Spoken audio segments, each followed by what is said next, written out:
हमारे YouTube channel केम आप करन class में आपका स्वागत है। आज से हम स्टार्ट करेंगे क्लास 12 का फर्स्ट चैप्टर्स। तो हमारी क्लास 12 में फर्स्ट चैप्टर स्टार्ट करने से पहले कुछ जानकारी ले लेते हैं जो फर्स्ट चैप्टर्स के हैं। तो हमारे फर्स्ट जो चैप्टर्स है चैप्टर्स फर्स्ट, ठीक है, यह है सॉलिड स्टेट या ठोस अवस्था। ठीक है, ठोस अवस्था। पहले तो इनको डिफाइन कर लेते हैं कि ठोस अवस्था क्या होती है। ठोस अवस्था सॉलिड स्टेट, ठीक है, सॉलिड स्टेट। अब क्या होंगे, सॉलिड होते हैं। सॉलिड पहले तो जान लेते हैं सॉलिड या ठोस किसको बोलते हैं।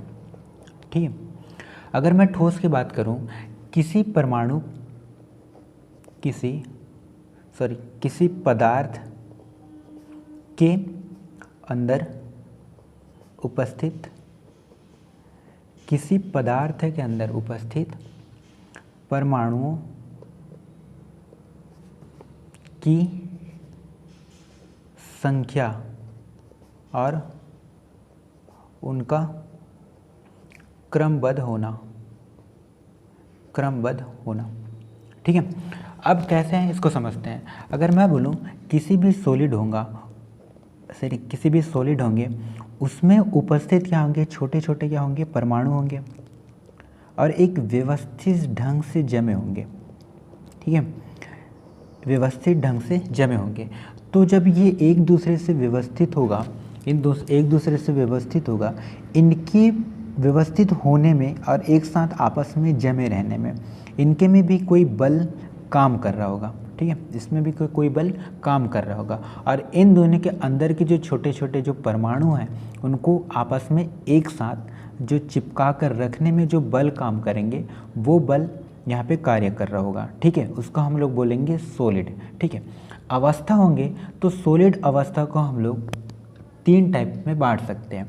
किन किन क्या, अगर मैं बात करूँ, अगर कोई भी पदार्थ है, ठीक है, कोई भी पदार्थ या कोई मैटर्स है, इनकी 3 अवस्थाएं होती है। इनकी कितने अवस्थाएं होती हैं, 3 अवस्थाएं होती हैं। ठीक है, किसी भी पदार्थ की 3 अवस्थाएं होती है।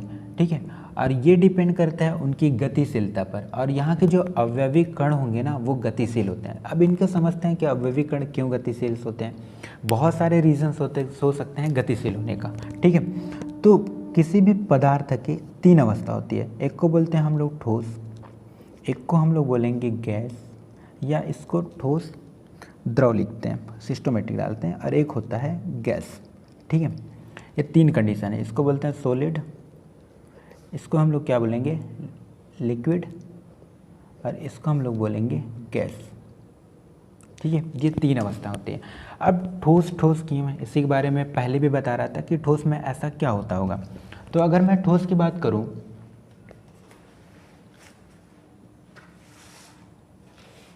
ठीक है, तो उसमें अगर मैं बनाऊं एक ठोस है, ठीक है, उसमें उपस्थित उसके अंदर जो छोटे छोटे परमाणु उपस्थित होंगे। ठीक है, इसमें छोटे छोटे परमाणु उपस्थित होंगे, तो इन दोनों के बीच में क्या होगा, आकर्षण बल होगा ना, वो बहुत ज़्यादा होगा। इसमें आकर्षण बल होगा वो क्या होगा, बहुत ज़्यादा होगा। पहली बात तो ये कंडीशन देखेगा। उसके बाद क्या होगा, इसकी जो आयतन होगी ना वो क्या होगी, निश्चित होगी। इसकी आयतन क्या है, निश्चित होगी। ठीक है, इसकी आयतन क्या होगी, निश्चित होगी। और इसमें जो बल काम करेगा उसको बोलते हैं अंतरा आणविक बल, इंटरमॉलिक्यूलर फोर्स। अंतरा आणविक बल, इंग्लिश बोलते हैं इंटर मॉलिक्यूलर फोर्स। अब इनको समझते हैं क्या होता है इंटर मॉलिक्यूलर फोर्स। देखो, ठीक है, किसी भी, अगर मैं बोलूँ किसी भी पदार्थ है, ठीक है, इसके अंतर्गत क्या बोला मैं, छोटे छोटे क्या होंगे पदार्थ, छोटे छोटे क्या होंगे, परमाणु होंगे। ये परमाणु इस कंडीशंस में जमा हुए, इन दोनों के बीच में, यानी कि यहाँ पे दोनों को क्या करना है, जोड़ने का काम जो कर रहा है वो अंतरा आणविक बल कर रहा है। क्या कर रहा है, अंतरा आणविक बल काम कर रहा है। ठीक है, इन दोनों का, यानी कि मैं क्या बोल सकता हूँ कि किसी भी परमाणु, मतलब परमाणु पदार्थ के अंदर उसमें उपस्थित परमाणु को आपस में एक दूसरे से जोड़ने का जो काम कर रहा है उसको हम लोग बोलेंगे अंतरा आणविक बल। इसी प्रकार एक और बल होता है जिसको हम लोग क्या बोलेंगे, उष्मीय, एक होता है उष्मीय ऊर्जा। उष्मीय ऊर्जा क्या होता है, अगर इस परमाणु आपस में जुड़े हुए हैं, इस कंडीशन में जुड़े हैं, तब तो यहाँ पे जो बल काम कर रहा है उसको बोले अंतराणविक बल। लेकिन जब इस परमाणु को तोड़ने का जो काम कर रहे हैं, यानी कि यहाँ से यहाँ तक जो डिस्टेंस बना के रखने का काम कर रहे हैं, उसको हम लोग बोलेंगे उष्मीय ऊर्जा। अब उष्मीय ऊर्जा को तो सभी जानते हो। उष्मीय ऊर्जा क्या होता है कि यदि हमको यहाँ से ऊष्मा निकलती है, तो अगर मैं किसी लोहा को गर्म करता हूँ तो गर्म करने के बाद इतना ज़्यादा गर्म कर दूँ तो वहाँ से क्या होता है, वहाँ से क्या होगा, धीरे धीरे वो जो लोहा होती है वो पिघलने लग जाते हैं। इसका मतलब क्या है कि इसमें जो प्रेजेंट होता है छोटे छोटे जो परमाणु होते हैं ना, वो बाहर निकलने लग जाते हैं और उनकी जगह जो ऊष्मा है ना यहाँ आके भर जाती है। इस छोटे छोटे जगह पे ऊष्मा आके क्या हो जाती है, भर जाती है, जिसके कारण ये क्या हो जाता है, इनके जब बल होता है ना वो टूटने लग जाता है। ठीक है, तो उष्मीय ऊर्जा उसे बोलते हैं उष्मीय ऊर्जा, ठीक है, जो तोड़ने का काम करती है। तो ये ठोस में हम इतना समझा जा सकता है। अब द्रव की बात करते हैं, ठीक है, द्रव के बारे में बात करते हैं। अब द्रव क्या होंगे जरा इसको समझते हैं। सबसे पहले अगर मैं बोलूँ द्रव के कंडीशंस ये होगा कि यदि एक कोई, ठीक है, पदार्थ है, अगर इस पदार्थ है तो द्रव में कैसा सिचुएशन हमको देखने को मिला कि वहाँ छोटे छोटे जो उसके अंदर में प्रेजेंट जो मॉलिक्यूल्स होंगे वो छोटे छोटे क्या होंगे, थोड़ा दूर होंगे, उसमें प्रेजेंट मॉलिक्यूल्स क्या होंगे, दूर होंगे, ठीक है, दूर होंगे। तो दूर होने के कारण क्या आ रहा है, इसमें तो पास पास थे, इसमें क्या होंगे, थोड़ा दूर होंगे, तो इसकी जो आकर्षण क्षमता होगी वो क्या होगी, कम होगी। आकर्षण बल होगी वो क्या होगी, कम होगी, यानी कि आकर्षण बल इसमें क्या होगा, कम होगा, यानी कि दुर्बल होगा। कहने का मतलब ये है कि आपस में क्या होगा, मतलब ये क्या होगा, दुर्बल होगा। इसकी आयतन तो निश्चित रहती है, इसकी आयतन क्या होगा, वो निश्चित है। पानी का आयतन भी निश्चित होता है। अगर आयतन निश्चित है लेकिन इसमें अंतरा आणविक बल होगा ना, जो अंतरा आणविक बल होगा, अंतरा आणविक जो बल होगा वो क्या होगा, इसमें क्या होता है, बल था वो क्या है, आपस में जोड़ने काम कर रहे हैं, इसमें क्या होगा, वो दुर्बल कंडीशन पर रहेंगे, यानी कि कम रहेंगे। इसमें जो अंतरा आणविक बल रहेगा कि कम रहेगा। क्यों, क्योंकि ये क्या हुआ है, टूट चुका है, यानी कि ये जो सॉलिड था ना, अब क्या होगा, जब उसको हीट करेंगे तो वो क्या होगा, वो लिक्विड में चेंज हो गया है। ठीक है, इसलिए इसे आकर्षण फोर्स यानी अंतरा आणविक बल होगा वो क्या होगा, कम होगा। ठीक है, ये कंडीशन देखने को मिलेगा। इसकी जो शेप हो जाए, शेप होगी ना वो क्या होगी, अनिश्चित होगी। इसके क्या होगा, शेप क्या होगा, अनिश्चित होगी। अनिश्चित क्यों होगी, क्योंकि जो द्रव होता है वो क्या होगा, इधर उधर इधर उधर, तो जिस जैसा मतलब किसी थाली में जिस टाइप का शेप होगा, ठीक है, उस थाली का जिस शेप होगा अगर उसमें डालोगे ना तो उसी के आकार में वो क्या होगी, फैलोगे। इसलिए इसकी जो शेप होती है वो अनिश्चित होगी। ठीक है, ये कंडीशन देखने को मिला। फिर बहने की प्रवृत्ति भी देखने को मिलते हैं, बहने की प्रवृत्ति। ठीक है, इसमें क्या होगा, बहने की प्रवृत्ति होगा। ठीक है, तो अब ये चीज़ यहाँ से और स्पष्ट निकल के आ रही है कि ऐसा कब देखने को हमको मिल रहा है। तो देखो यहाँ से जब ये क्या हुआ, ये कौन सा कंडीशन में हुआ, इसको समझते हैं। ठीक है, ये जब क्या किए, इस ठोस को हम लोग क्या किया, हीट किए, क्या किए, इसमें गर्म किए, तो हम लोग हीट करने के पश्चात हमको ये देखने को मिल रहा है, ये किस में चेंज हो गया, द्रव में चेंजेस हो गया। तो कहीं ना कहीं क्या मुख्य भूमिका, अगर द्रव में चेंजेस करने के लिए क्या मुख्य भूमिका अदा करना है, वो है हीट। तो हीट ही है जिसको द्रव में चेंजेस कर रहे हैं। ठीक है, अब आगे बात करते हैं गैसेस की कि गैसेस क्यों। देखो गैसेस में रीजंस होता है कि इसमें जो उपस्थित होंगे ना छोटे छोटे जो उपस्थित इसमें परमाणु होंगे वो क्या होंगे, किसका कोई दिशा ही नहीं होगा। ठीक है, इसका कोई दिशा ही नहीं होगा, एक यहाँ रहेगा यानी कि व्यवस्थित नहीं होंगे, एक यहाँ रहेंगे तो एक यहाँ रहेंगे, कि एक यहाँ रहेंगे यहाँ रहेंगे, तो ऐसा कंडीशन होगा। ठीक है, इसमें कोई आकर्षण बल नहीं होगा, आकर्षण बल नहीं होगा। अगर हवा को देखते तो कोई लगते कि हाँ आकर्षण से बल है। ठीक है, इसका प्रसारण होगा वो तेज़ी से होगा, प्रसारण इसमें क्या होगा, प्रसारण क्या होगा, तेज होगा या बहुत ज़्यादा होगा, ये कंडीशन हमको देखने को मिलेगा। और ये क्या होंगे, अनिश्चित होंगे, क्या होंगे, ये अनिश्चित होंगे। ठीक है, ये क्या होंगे, अनिश्चित होंगे, और इसमें विसरण की क्षमता होगी ना वो उतना ही ज़्यादा होगा। तो ये कंडीशन यहाँ भी क्या कर रहा है, हीट ही मुख्य भूमिका निभा रहा है। ठीक है, यहाँ पे क्या कर रहा है, हीट।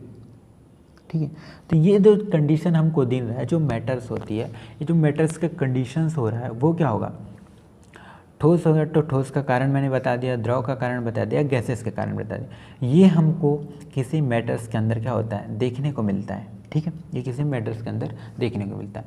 तो इतनी सी बात को हमको इसका सबसे पहले इंट्रोडक्शंस में जान लेना होगा। ठीक है, तो ये कंडीशन है। अब हम लोग बात करते हैं कि ठोस अवस्था के बारे में। ठीक है, क्या होता है ठोस अवस्था। तो सॉलिड स्टेट को हम दो टाइप्स में बांट सकते हैं।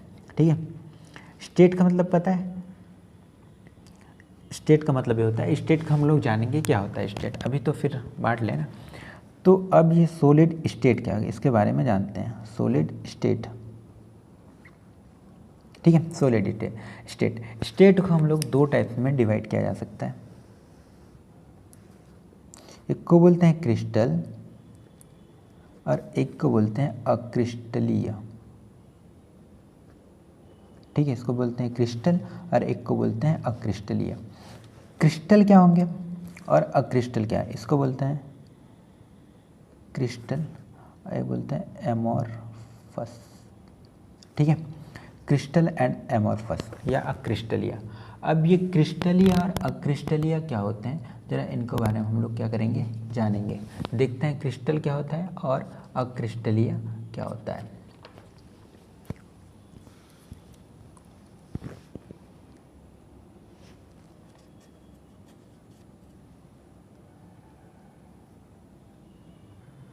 ठीक है, तो क्रिस्टलीय को हम लोग कह सकते हैं, अगर हम इसको फिर भी बांट देते हैं अलग अलग, ये बनेगा क्रिस्टलीय ठोस और ये होगा अक्रिस्टलीय ठोस।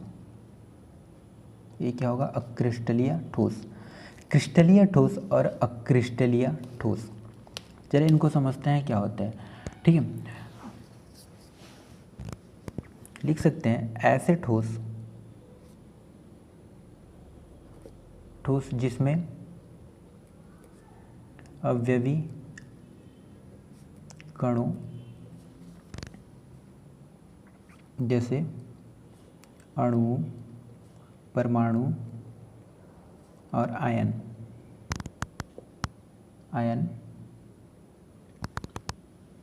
एक त्रिविम रूप में बिछे होंगे, ठीक है। क्या होगा क्रिस्टलीय में, क्या हो गया, अब यदि यहाँ बात हुआ है अवयवी कण की। अब अवयवी कण क्या है, ठीक है, अवयवी कण को हम लोग कह सकते हैं बेसिकली होंगे अणु, परमाणु और आयन। ठीक है, ये तीन कंडीशंस को बोलते हैं, अणु, परमाणु, आयन्स को हम लोग बोलते हैं अवयवी कण। यानी कि क्रिस्टलीय ठोस में क्या होंगे, सीधी सी बात है, अगर क्रिस्टलीय ठोस जो होगा उसमें से अगर अणु, आयन प्रेजेंट है तो वो एक त्रिविम संरचना में आपस में क्या होंगे, जुड़े होंगे, अणु, परमाणु, आयन्स। तो आपको पता है अणु होंगे, परमाणु, आयन्स। आगे हम लोग आज इसे जनरली देख लेते हैं, आगे हम लोग बताएंगे कि इसको कैसे हम लोग अलग अलग तरीके से बनाया जा सकता है। तो ये क्या होंगे, इसके अंदर में जो बने होंगे किसी पदार्थ में, वो त्रिविम संरचना में रहेंगे। त्रिविम संरचना मतलब ऐसा बता मैं बोलूँ तो ये इस टाइप से रहेगा, जैसे H2 वो है, ठीक है, ये कंपाउंड्स है, इसमें O होगा, OH। इस कंडीशन में इसको बोलते हैं त्रिविम संरचना, ठीक है, 3 डायमेंशन। तो इस कंडीशंस में क्या होंगे, आपस में जुड़े होंगे एक क्यूब के आकार में, ठीक है, उसको बोलते हैं क्रिस्टलीय। और ये क्या होंगे, निश्चित होंगे, अगर उसको हम लोग काटेंगे तो एक निश्चित शेप में कटता है, तो ये क्रिस्टलीय संरचना में, क्रिस्टलीय ठोस में हमको देखने को मिलता है। लेकिन अक्रिस्टलीय ठोस में ऐसा कुछ भी देखने को नहीं मिलता। ये क्या होता है, इसकी जो परास होती है वो क्या होती है, बहुत, ठीक है, इसके जो परास होंगे वो क्या होंगे, लघु परास के होंगे। ठीक है, अभी इसको समझते हैं। तो इनमें पे जो अवयवी कण होंगे वो क्या होंगे, एक व्यवस्थित ढंग से नहीं जमे होंगे।